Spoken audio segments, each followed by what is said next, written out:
Alors, mon travail au sein du World Forum, tout au long de l'année, je parle de l'événement aux enseignants et aux établissements supérieurs. Je travaille aussi avec l'école de la deuxième chance depuis plusieurs années. Et l'objectif, c'est de sensibiliser les jeunes à la responsabilité sociétale et de leur donner envie de venir au World Forum. Donc je leur explique un petit peu ce qu'ils peuvent faire, les personnes qui vont y rencontrer, les speakers internationaux, et tout ça pour leur donner envie de venir, parce que nous, on aimerait bien que le monde soit de plus en plus responsable.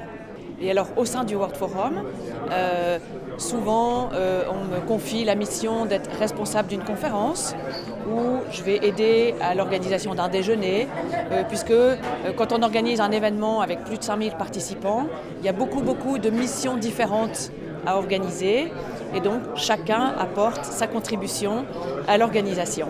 On a en général plus de la moitié des participants qui sont des jeunes. Donc c'est énorme et ça nous réjouit de voir l'intérêt des jeunes pour la responsabilité sociétale. Comment choisissez-vous les établissements de formation qui participent au World Forum?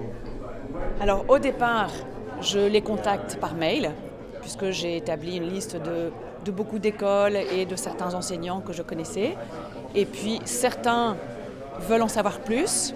Du coup, ça nous permet de créer des relations et puis j'interviens auprès de leurs étudiants. Certains ne me donnent pas beaucoup signe de vie, donc ils disent on a diffusé l'information auprès de nos étudiants. Donc les contacts se font de différentes manières, plus ou moins approfondies. Et puis quelquefois, le contact peut aboutir au bout de 3 ans. J'envoie des informations à différents établissements pendant 1 an, 2 ans, 3 ans, ça ne bouge pas. Et puis la 3e année ou 4e année, un enseignant m'appelle ou je l'appelle parce qu'il veut en savoir plus. Et du coup, on va plus loin. Quelle est la motivation des jeunes au World Forum? Ils sont plus de 2000 à venir sur les 3 jours. Donc il y en a une bonne équipe, ils sont en général entre 100 et 150 qui sont bénévoles. Ils nous aident à l'organisation de l'événement, que ce soit pour l'accueil d'intervenants, la distribution de casques. Il y en a certains d'entre vous qui nous aident depuis plusieurs années comme bénévoles. Il y en a aussi qui nous aident sur le fond. Donc il y a des étudiants qui rédigent des fiches bonnes pratiques, des entreprises qui sont présentes ici. Il y en a certains qui rédigent aussi des synthèses, des déjeuners thématiques, ce qui permet de publier ces synthèses sur notre site internet. On a aussi une petite équipe d'étudiants journalistes qui rédigent aussi des synthèses de toutes les conférences et tous les jours sur le site internet, il y a les synthèses des conférences, des ateliers. Ça permet aux internautes qui n'ont pas pu participer d'avoir un petit compte-rendu des sessions. Donc ça, c'est un travail sur le fond. Et après ça, il y a la majorité des étudiants qui viennent parce qu'ils ont envie d'entendre tel ou tel intervenant. Ils étudient dans leur cursus universitaire l'économie circulaire, par exemple, ou les achats responsables, ou tous les sujets qui peuvent être traités ici autour de la responsabilité sociale, sur la mobilité, sur l'habitat durable. Et ils s'inscrivent aux conférences en lien avec leurs professeurs qui travaillent les sujets en amont et ils participent aux conférences. Qu'est-ce que c'est l'économie circulaire? Alors l'économie circulaire, c'est utiliser les déchets pour qu'ils deviennent des ressources. Parce que c'est vrai qu'on jette de plus en plus de choses. Vous vous en rendez compte vous-même. Chaque jour pour préparer le repas, il y a des barquettes plastiques, il y a des pots de yaourt en plastique, il y a des bouteilles vides. Qu'est-ce qu'on en fait de toutes ces bouteilles, de tous ces déchets?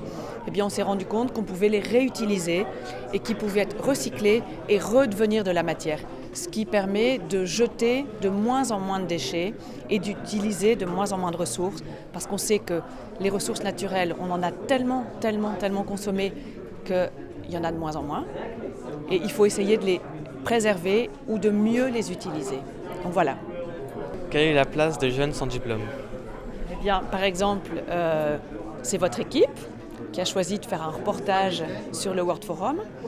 Ce sont aussi 2 équipes de l'équipe de la deuxième chance qui nous aident dans l'organisation. Donc ils sont bénévoles pendant les 3 jours parce qu'il nous faut beaucoup de petites mains pour réussir un événement qui accueille 5000 participants.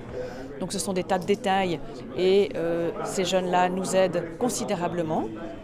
Et puis c'est pour eux aussi une ouverture Parce que bien souvent, c'est des sujets dont ils n'ont pas forcément entendu parler chez eux ou entre amis, ce n'est pas ces sujets-là dont vous parlez. Et venir ici, ça vous permet d'avoir une petite idée. On parlait tout à l'heure de l'économie circulaire. Vous ne saviez pas ce que c'était en arrivant. Vous avez peut-être une petite idée de vous dire, bah tiens, les déchets, mes déchets vont servir à quelque chose maintenant. Bon, et c'est tout ça qu'on essaie de semer à des jeunes qui n'ont pas de diplôme. À ceux qui ont des diplômes aussi, parce qu'à tout âge et à n'importe quel niveau de formation, on peut apprendre, on peut toujours apprendre. Donc quand vous n'avez pas de diplôme, vous pouvez vous ouvrir à des sujets nouveaux. Et côtoyer aussi des chefs d'entreprise, vous rendre compte que des grands chefs d'entreprise, on peut leur parler. Ce n'est pas uniquement des personnes qu'on voit à la télé, ils sont abordables aussi, ils sont accessibles. Donc c'est tout ça, c'est démystifier un petit peu l'entreprise, démystifier des sujets qui vous sont inconnus, qui vous étaient inconnus jusqu'à maintenant.